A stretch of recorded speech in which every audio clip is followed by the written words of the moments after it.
అందరూ బాగున్నారా?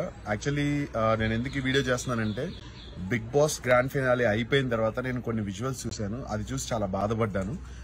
First of all మీ అందరికీ ఒక విషయం చెప్పాలనుకుంటున్నానండి. ఏంటంటే సో అమర్ గాని, ప్రశాంత్ గాని, నేను గాని, లేకపోతే శివాజీ అన్న గాని, నైని, లేకపోతే అశ్విని, వీళ్ళందరూ కూడా లోపల ఉన్న టేస్టీ తేజ, ఎవ్రీవన్ మేమందరం కూడా చాలా చాలా క్లోజ్ ఫ్రెండ్స్. కొన్ని విజువల్స్ చూశాను. గేట్ ని గట్టిగా తనడం, నేను చంపేస్తాను, నరికేస్తాను అనడం, లేకపోతే కార్లు పగలగొట్టడం, ఇవన్నీ ప్లీజ్ స్టాప్ చేయండి. ఎందుకంటే కొంచెం ఆలోచించండి. మేమందరం చాలా క్లోజ్ ఫ్రెండ్స్. మేము బయటకు వచ్చిన తర్వాత అందరినీ కలుస్తున్నాము, అందరం చాలా హ్యాపీగా ఉంటున్నాము. ఒకరికొకళ్ళు ఈవెంట్స్ అయ్యి చెప్తున్నారు, ఒకరికొకరు మేము డబ్బులు సంపాదించుకుంటున్నాము, మేమంతా బాగానే ఉన్నాం. మీరు మీ కెరియర్ని, మీ ఫ్యామిలీ కెరియర్ని పాడు చేసుకోకండి please. It's my request. And ఇంకోటి ఏంటంటే నేను అక్కడి నుంచి బయలుదేరినప్పుడు, అన్నపూర్ణ గేట్ నుంచి బయలుదేరినప్పుడు నన్ను అందరూ చాలా బాగా రిసీవ్ చేసుకున్నారు. నా కార్ అయితే ఏం డ్యామేజ్ కాలేదు, మంచిగా ఉంది, అంతా బాగానే ఉంది. బట్ నేను నిజంగా చెప్తున్నా, మేమందరం కూడా చాలా కష్టపడి పైకి వచ్చాము. నార్మల్ పొజిషన్ నుంచి మీలాగా మేము కామన్ మ్యాన్ లా ఉండి చాలా కష్టపడి అన్ని చేసి ప్రతి ఒక్కళ్ళు, నేను ఒక్కనే కాదు, అమర్ కానీ ఎవ్రీవన్ చాలా కష్టపడి పైకి వచ్చారు. పల్లవి ప్రశాంత్ ఇప్పుడు ఒక టాప్ పొజిషన్కి వచ్చాడు.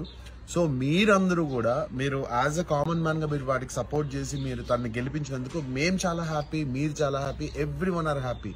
కానీ కష్టపడి సంపాదించుకున్న వాళ్ళ ప్రాపర్టీస్ లైక్ గీతు కానీ, అమర్ కార్ కానీ, లేకపోతే అశ్విని కార్ కానీ, అవి లక్షల్లోకి అవుతాయండి. అది రిపేర్ చేయించుకోవాలంటే వాళ్ళకి పాపం కదా.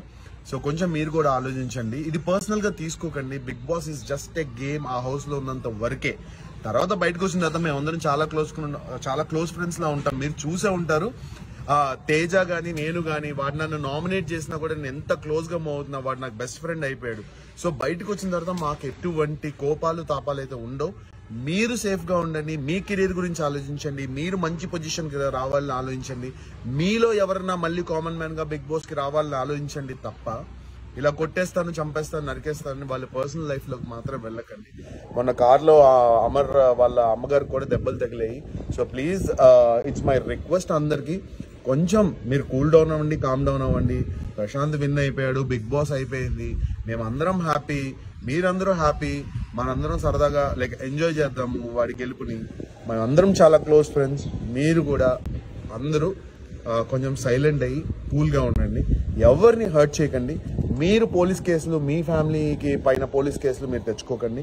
తప్పుడు మెసేజ్లు, రాంగ్ కామెంట్లు, రాంగ్గా ట్రోల్ చేయడం కూడా ప్లీజ్ చేయకండి. సరదాగా మీమ్స్ చేస్తే వి ఎంజాయ్. మేము ప్రతి ఒక్క మీమ్ని కూడా ఎంజాయ్ చేస్తాం బిగ్ బాస్లో. Thank you so much for everyone. Love you all. Stay safe.